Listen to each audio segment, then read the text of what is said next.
سلام و وقت شما بخیر بینندگان گرامی. آرزو دارم که جور و سلامت باشید. ما امروز در کنار دانشجویان ادبیات در دانشگاه تعلیم و تربیت کابل هستیم. از دانشجویان پرسان میکنیم، گفتگو داریم در پیرامون موضوعات ادبیات. لطفاً تا آخرین نقطه برنامه ما را همراهی کنید. سلام، خوب هستین شما؟ علیکم السلام و رحمت الله. خوب هستین؟ سلامت باشین. در نخست خود را به بینندگان ما معرفی بکنید. بسم الله الرحمن الرحیم. شاعر نظری هستم و یک تن از محصلان رشته پارسی در دانشگاه تعلیم و تربیت کابل. بسیار خوب، بسیار خوب. انشالله که جور و سلامت باشین، موفق باشین. به عنوان اولین پرسش برای بینندگان گرامی بگوین که چی انگیزه باعث شد که شما بیاین ادبیات پارسی را انتخاب بکنید؟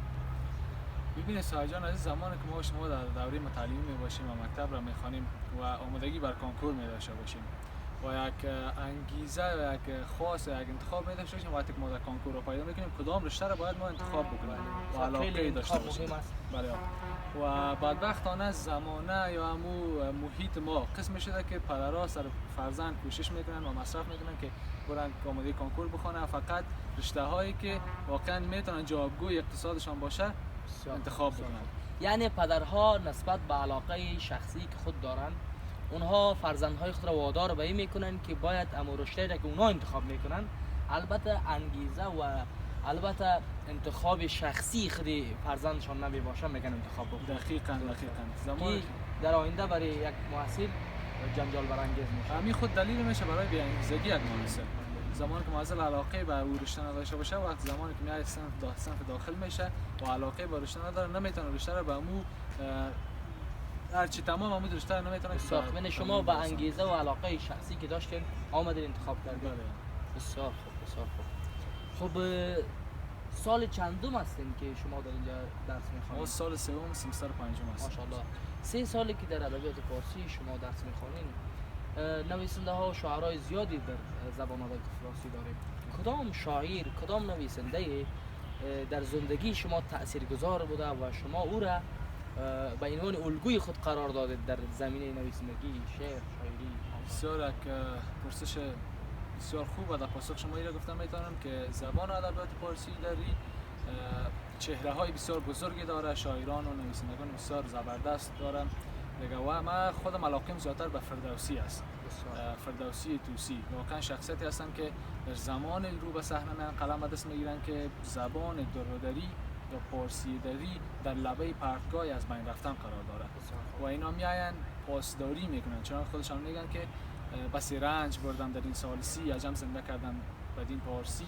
و خود فردوسی یک دهقانزاده بوده یا دهقانزاده یا یک اشرافزاده بوده که ثروت داشته که جوانی خود ثروت خود صرف از دفاع از زبان فارسی در این. یعنی الگوی شما در زمینه شعر، نویسندگی و یگانه شخصیتی که شما زیادتر دوست دارین فردوسی است. دقیقاً. شما بگوین که ناامنی ها، تحولات، جنگ ها چی تأثیر در ادبیات داره؟ با قسمی که شما میدانید در قرن هفتم، قرن ششم زمان تاخت‌داز در خراسان و افغانستان امروز قرار میگیره، بسیاری از نویسنده ها، شاعرای ما هجرت میکنند، درست است؟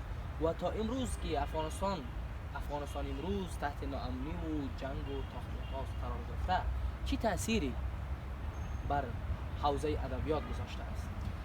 ببین سایه جان، از نظر من تغییر تغییر جنگ و ناامنی ها هیچ تاثیر بالای ادبیات نداره. فقط چی تاثیر داره که روی کرد ادبیات تغییر میده. اگر ما تاریخ ببینیم در زمان غزنویان شاعران پارسی زبان میاین مدح سرایی میکنن. مدح یا هم خوبی رهبر خدا یا هم پادشاه خدا میگن.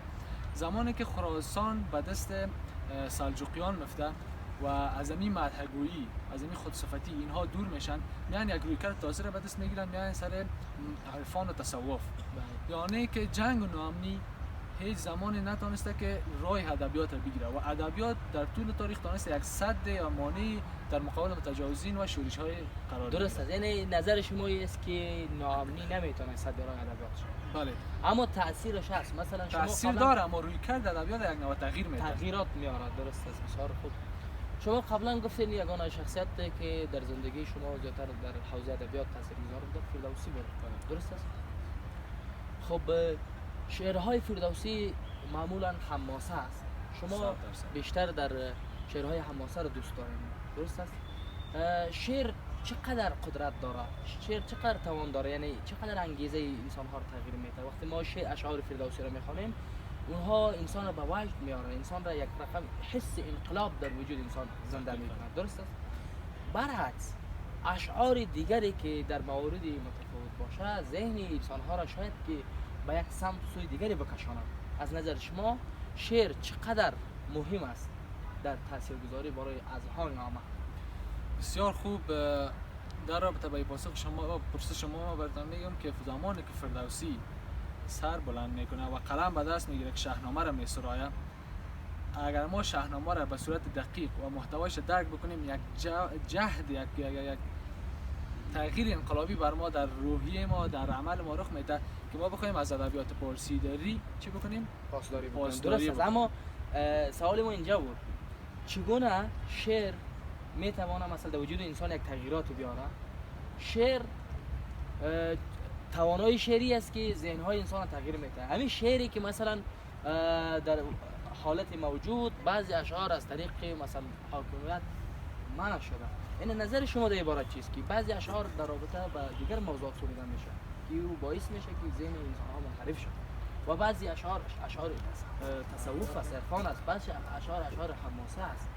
انواع شعر داره. دقیقاً ما یک تعریف از شعر داریم، از شعر که از ابزار وسیله است برای بیان احساسات. بله. وقتی که یک کسی میایه بیان خود را در قالب یک شعر احساسات خود را بروز میده، دقیقاً که تأثیر بالای روحی مردم داره.